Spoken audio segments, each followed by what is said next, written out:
We're going to move it forward a little bit. We're going to talk a little bit more about Acumatica, okay, which is why we're here today. All right. So in this case here, you'll see again, just reminding everybody, you know, Acumatica has offices around the world. They have a lot of implementations around the world. Not all of them are under the Acumatica name. So for example, it might be under MYOB or Visma, for example, you know, so keep in mind that there's actually quite a few installations out there that people don't recognize as Acumatica implementations, okay? But they are based upon Acumatica. So, you know, kind of keep that in mind. So it's very powerful. You know, they have sales and supports offices, sales and support offices around the world, which is kind of important. You know, depending on your, you know, there's a lot of global organizations using Acumatica where, you know, they basically need that 24/7. You know, that all helps with all those pieces. Okay. So again, one of the things I think is kind of important, ranked highest in usability. Sounds like a minor detail unless you're the user, okay? It's important to have ease of use and consistency of use. You know, once you learn something in the interface, does it work the same throughout the product? In the case of Acumatica, the answer is yes. You're going to see a little bit more of that in a few minutes, okay? We go to customer satisfaction survey, okay? If you take a look here, they are always toward the begin, you know, toward the top of that. That sounds like a minor detail, but you know, the bottom line is if customers are satisfied, that's a good indication that their services are good, the product is good, et cetera, and the ease of use is there. So those are all kind of technical factors and use factors that come into play with that customer satisfaction, as well as how does the partner and how does the company treat them, and those all come into play into that customer satisfaction measurement. So keep in mind, you know, Acumatica tends to be toward the top of that, and you know, it's always, you know, it kind of shifts around a little bit from year to year, but I haven't seen them not within the top couple over the years, and that's actually pretty amazing, to be honest, to be that consistent over time. Okay, they've won awards over time, kind of important. You know, we're picking products, you know, that are going to be here in the future. We're picking products for a variety of reasons, some of them technical, some of them functional, some of them what the organizations to work with, how they are to work with, etc. So that's why we have, you know, kind of these pieces here. And again, you know, over the years, I've seen them win the Cody Award over and over and over again. It's not a one-time, one-year thing. Ever since we became a partner in 2015 with Acumatica, that we have seen them kind of win these awards kind of over and over. So, you know, kind of keep in mind that those kind of things become important with that consistency part of that. The differentiators, you know, the technology leadership, that's really kind of important, and the way they built the product, we can keep up with the technology and update the technology as necessary. They keep adding their to their business functionality and adjusting it as necessary and updating it as necessary and adding to it as necessary. It's really kind of phenomenal how much work they do put into the functionality part of the product as well. And then what does the company like to work with? The ethical part of the company. Okay, and those are all kind of important pieces. We're going to touch on these really quick, and then we're going to get to the demo, I promise.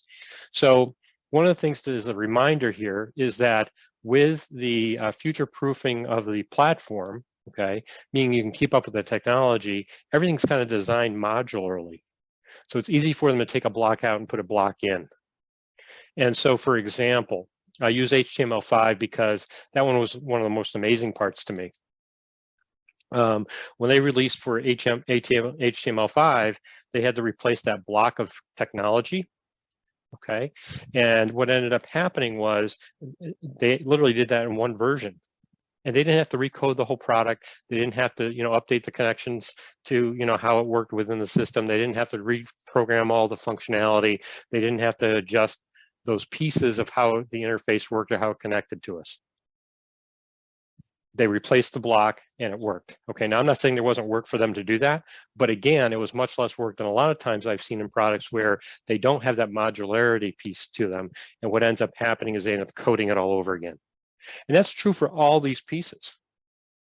So for example, here with the database pieces, they recently released for AWS Aurora. All right. Now, normally what ends up happening is if you host with Acumatica, it's done on AWS and it's using SQL Server, Microsoft SQL Server behind the scenes.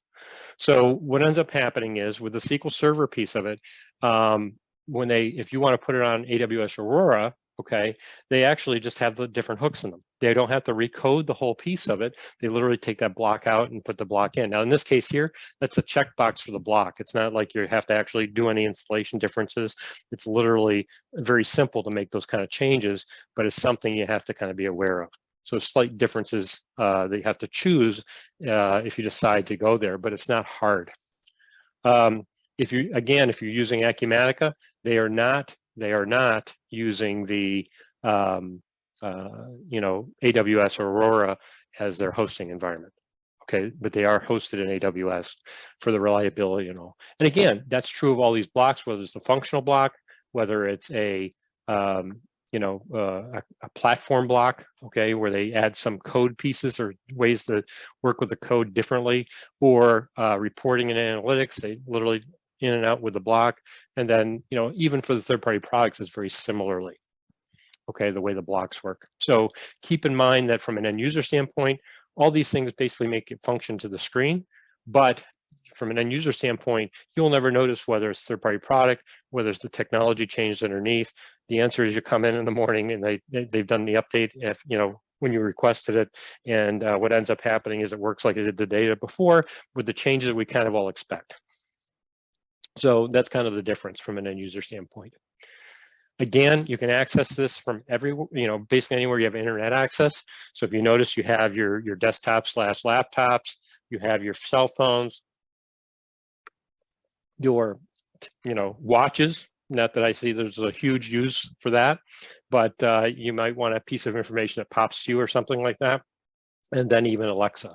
So the idea of it is there's a lot of use scenarios here that you may not be accustomed to in your current legacy system. And doing with these is the other part. Okay.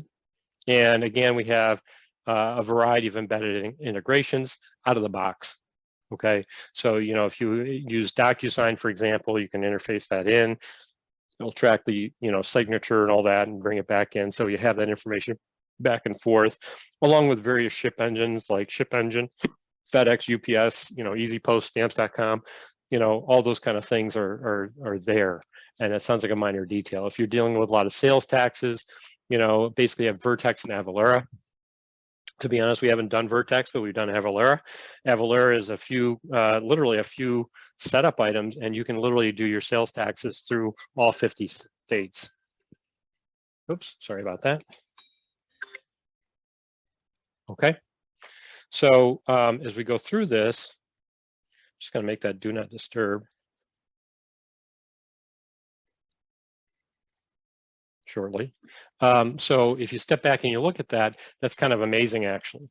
In the old days, and that wasn't that far ago, if you actually needed to do all tax in 50 states, there might have been services to help with your product. But what ended up happening was you ended up with a scenario where there's still quite a bit of configuration or import-export to get the tax tables in and things like that. So that part all gets kind of eliminated. And sounds like a minor detail, but it's really kind of important. Okay. Office 365, we can easily export to, Excel and things like that, and you're going to see some of that. We'll go through that, but you get kind of the rough idea there. Modern security is important, okay? And it seems like pretty much every edition that comes out, each version that gets updated, they have some additions and to make the product even more secure than it was before. A couple of things of note. They do have things in the system so that, and they haven't had any ransomware attacks that originated through Acumatica, which sounds important, and it is, because we've actually had clients on the Dynamics GP part where their network got attacked, and of course this is a premise-based product versus a cloud product, and they ended up going down for their production because they were not able to keep their servers running because of the ransomware. In this case here, we actually had a case where one of the organizations we use with Acumatica had a ransomware attack. Their networks are all down, and it took them a couple weeks to restore. However, what they ended up doing is using, different devices that were not on the network at the time that it occurred, like different laptops, bought a couple different laptops, and Acumatica kept their production running because Acumatica didn't have any issues. So kind of keep that in mind. It sounds like a minor detail, but you know, if you have to shut down your facility because, hey, I don't know what I'm supposed to produce or what I'm supposed to ship or what I'm supposed to do next as far as getting payments out the door and things like that, very big difference. Huge difference. So kind of keep that in the back of your mind. The security parts of it are important. And, you know, Acumatica has machine learning, you know, where they basically are, you know, the product is learning certain areas for you all the time. For example, if you use AP document import, it allows you to take a PDF and it will take and learn over time to do it better, to actually bring that into the system as an actual like P document. Those types of things. Same thing with expense items and things like that. And, you know, the help system tries to learn to get better at helping you. And then, you know, last but not least, the intelligent advisor. There's different ways of looking at that. There's different ways for dashboards to work and things like that that actually really do help. Okay. Just a quick overview. You know, we cover a wide variety of industries. All right. So you notice here we have the general business edition, construction, distribution, manufacturing, retail commerce edition.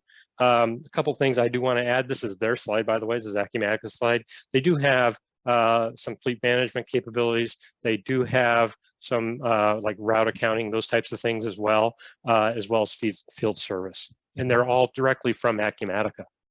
Part of the reason they don't put that as a separate edition, they feel like field service might work with construction, distribution, and manufacturing. Okay, and it does. It integrates with all three of them as well. You know, integrates with the whole system actually. So the idea of it is, if you need field service, regardless of the edition you want to run as a core, it still works with you. Okay, and it's kind of important. Okay, a lot of capabilities for analytics, you know, in reporting. Again, these are meant to be end user type tools. Okay, and if you notice, there's a whole series of third parties. You actually, you know, some of these here, these are third parties here. This is actually just Acumatica. So it depends upon what your requirements are, but it becomes very powerful as you go through. Just a couple quick notes. Compliance, it's SOC type 1 and 2.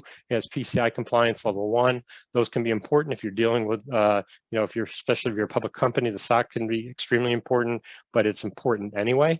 And then the PCI compliance, if you do any kind of credit cards or those types of things, is really important. And in this case here, by the way, Acumatica never ever actually stores the credit card number itself. It just stores the token.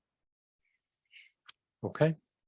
And they also, by the way, they do go through these audits. So it's a scenario where, as they go through them, it's either once or twice a year, depending upon the audit. And, you know, you can get notification for that if your audit firm requires that. Their Bill of Rights, a couple key points I just want to point out. There's sustainable pricing, meaning that, you know, you're not going to have any huge increases at any point in time. This 3% rule has been there. It doesn't mean they always have a 3% increase each year, but it comes down to they have never increased more than 3%. Doesn't sound like a big deal, except for this year when everything's going up like 8% or 8.5%. Makes a big difference in the sense that, hey, even if their costs have gone up, they're not going to be increasing our pricing, you know, customers' pricing more than 3%. Okay, I think the other one that's really important is the ownership control. Okay, it's your data. And that sounds like a minor detail, but different cloud products work different ways with this. And most of them, if you decide, hey, we want to change products, if you want to continue to use the product with your data in it, the issue becomes a scenario where you basically have to continue to pay them for it. Otherwise, the option is, hey, you can get your information by, you know, electronically, and what they do is they give you like a series of spreadsheets or text files and things like that. Very hard to actually use after the fact. With Acumatica, the one thing that's different with that is they really do look at it as your data. So if you determine, say, hey, for some reason we have to change, okay, maybe your company gets bought up and hey, they're going to force you to go to SAP because you're going to be part of a much larger organization. But you know what, you want to keep access to that history and things like that is necessary, but you know, it's nice to have the interface. With Acumatica, you could still do the cloud thing like, you know, we talked about just now.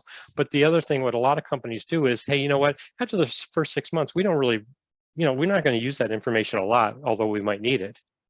So the idea of it is you can actually take and do a local installation of it, okay, on a server that's running SQL or something similar, it doesn't matter which database, and we can actually pull your data down, load it into that local machine, and you can run it in trial mode. And in the trial mode, you'd be able to actually access the system pretty much like you have been before, but there's a couple limitations. For example, you can't do a whole bunch of new transactions because there's going to be transactional limits. You also cannot, have more than a couple people in it at a time. But if you're looking at it for history after after 6 months or a year, you might not need any more than that. So the answer is you actually can see your data in the system like you did before, except for, it's actually your data.